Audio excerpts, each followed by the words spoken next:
El método de Flanagan, llamado de los incidentes críticos, fue conceptualizado allá por la década del 50 por John Flanagan, que era un psicólogo de la Universidad de Pittsburgh. ¿En qué consiste los incidentes críticos? Los incidentes críticos son aquellos comportamientos, conductas, que tienen a veces que ver con la tarea o con el contexto en donde se desarrolla una determinada tarea, que son de riesgo, es decir, la falta de adecuación del estilo de personalidad y de la experiencia y el comportamiento de la persona que desarrolla esa actividad puede a veces generar un riesgo para la propia vida o para la vida de terceros.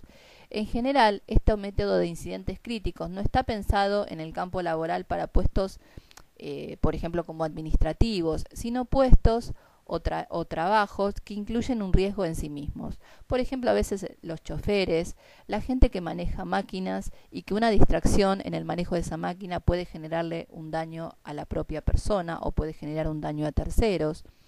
Por ejemplo, la gente que trabaja en construcción, que tiene que trabajar en grandes alturas, con todo el riesgo que eso implica. Los silleristas, aquellos que limpian los vidrios en edificios inmensos y también tienen que estar colgados de altas alturas.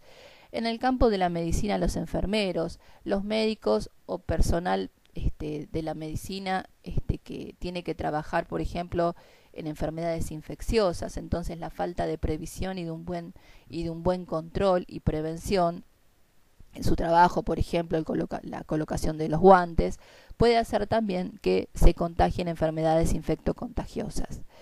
Bien, entonces este método es como que tiene tres posibilidades de aplicación, o podemos usar las tres, o podemos usarla en una determinada etapa de un proceso evaluativo.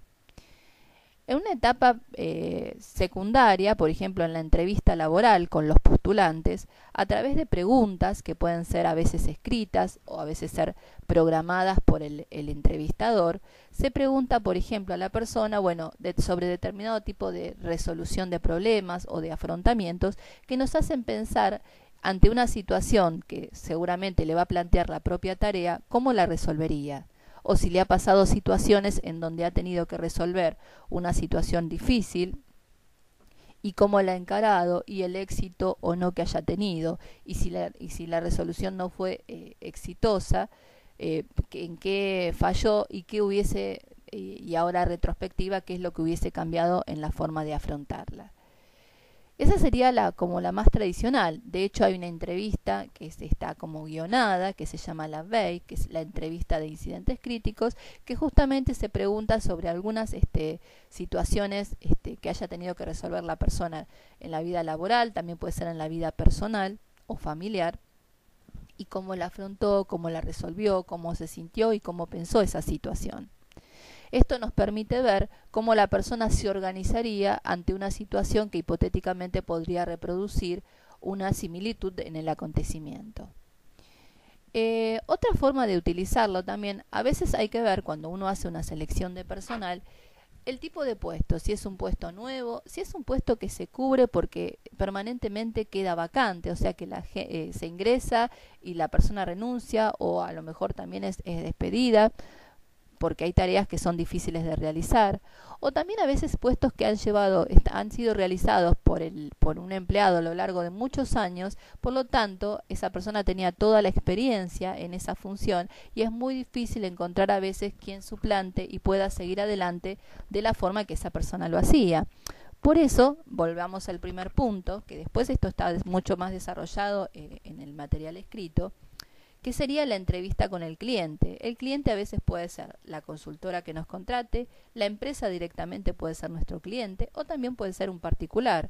Entonces, digamos, al representante o a la persona directamente que va a hacer la contratación, podemos preguntarle de este puesto cuáles son las características, sobre todo como dijimos en puestos que tienen cierta peligrosidad implícita, ¿no es cierto?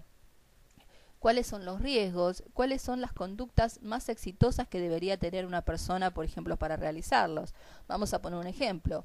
Un buen perfil aptitudinal sería un muy buen nivel de atención-concentración, por ejemplo, en choferes o en gente que tiene que manejar maquinarias que tienen determinado riesgo, como comentamos. En otros casos es el dinamismo, la rápida reacción. Piensen, por ejemplo, en los rescatistas, ¿sí? En otros puestos puede ser, por ejemplo, la tolerancia a la presión, porque hay trabajos que tienen una presión por la misma tarea mucho mayor que la que puede tener otro tipo de tareas. Por lo tanto, a través de ver cuáles son las condiciones, como si fuera una descripción de puesto, pero con los hitos críticos, por eso son incidentes críticos, críticos en el sentido de que son, por lo tanto, difíciles y digamos, de riesgo, pero también porque son lo que caracterizan la posibilidad de que la persona que ocupe ese puesto lo haga y se desenvuelva en forma adecuada y exitosa. Muchas veces esta tarea las hacen las ART cuando tienen que aceptar a un nuevo cliente y ver cuáles son los riesgos que tienen el personal que van a contratar. Entonces, por ejemplo, cada trabajo también tiene sus riesgos implícitos, que esto después es lo que se ve en los accidentes laborales. Bueno, esa también sería otra área de aplicación en la accidentología.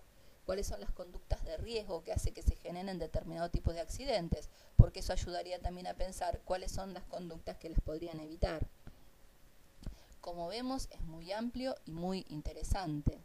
Y se puede abordar a través de cuestionarios o encuestas, a través de observaciones en los puestos de trabajo. Entonces, hay un observador que obviamente tiene que tener conocimiento en el área, se instala en ese sector y ve a través del desempeño, el tipo de maquinarias, por ejemplo, en una fábrica, los tipos de puestos que hay ahí, bueno, cómo se podría hacer como para potenciar justamente el mejor desenvolvimiento de la gente que allí trabaja.